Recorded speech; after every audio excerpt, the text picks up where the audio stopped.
Well, the way we do it, in terms because you can understand the problem of the public. They get sucked in by this stuff. So the way we've done it is we are the only fund manager in New Zealand that is actually GIPS compliant. Now GIPS is the international standard on investment performance. 85% of fund managers in the UK are GIPS compliant, 70% in the US, 75% in Australia. GMI is the only one in New Zealand. Ask yourself why. Why is that the case?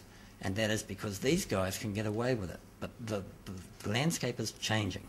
And with the FMA here now, they're on a hiding to nothing. They will all have to conform.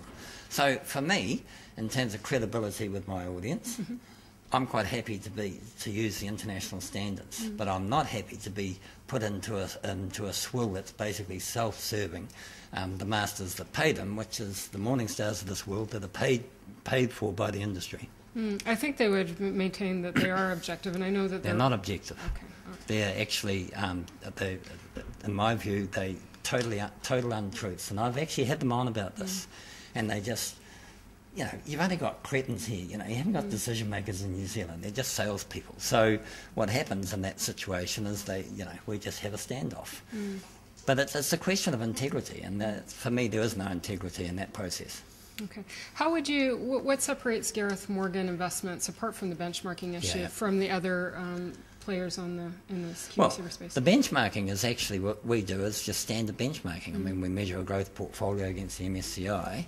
It's not the benchmarking that the dispute with the Morningstars of this world is. It is actually about the honesty of the measurement of returns. And, most of their clients would never ever get GIPS accreditation. That's the problem because of that swizzle. What was the question?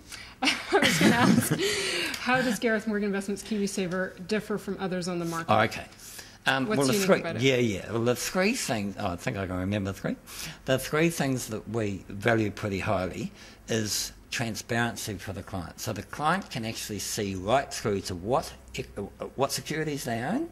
They can see over any one period what you've done with those securities. You've sold a couple of Apple shares, you bought this. So they can go and they independently verify their performance by reading the security prices on a stock exchange. So we don't use, for example, unit pricing, because that's just a wee smoke screen behind which a whole lot of funny business can occur. Again, that's in that book, what occurs. So that's the first thing, is transparency. I've got three things, and I'm going to have to look up the other two.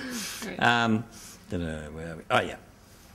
The portfolios are diversified because these are long-term portfolios. So if I wanted to make a quick buck, I go and for the clients, I go and put all the money on a couple of stocks I thought were shorter rise, and off they go or down the other way, but boy, we'd have a good time. But I think that's just totally irresponsible for long-term savings. So we're diversified. It's like, what would you say? It's like the tortoise versus the hare. So we're very much the tortoise. And fees are low.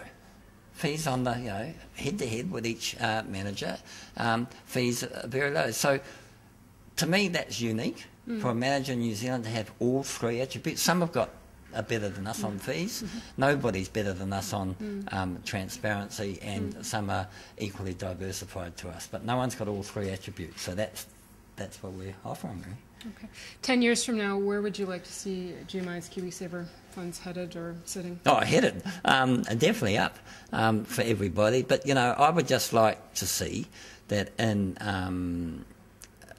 for a given volatility, for the same volatility, no more than the market, that we continue to just outperform those market benchmarks. If that's, I'm very happy if that's the case. Now, whether the blimmin' market's gone up or down over 10 years, I hope for both of us, they've gone up. Okay, fingers crossed for that. Yeah. All right, Gareth Morgan, thank you very much for joining us today. I'm Amanda Morrell, Personal Finance Editor with Interest.co.nz, and this has been a special double shot interview with Gareth Morgan.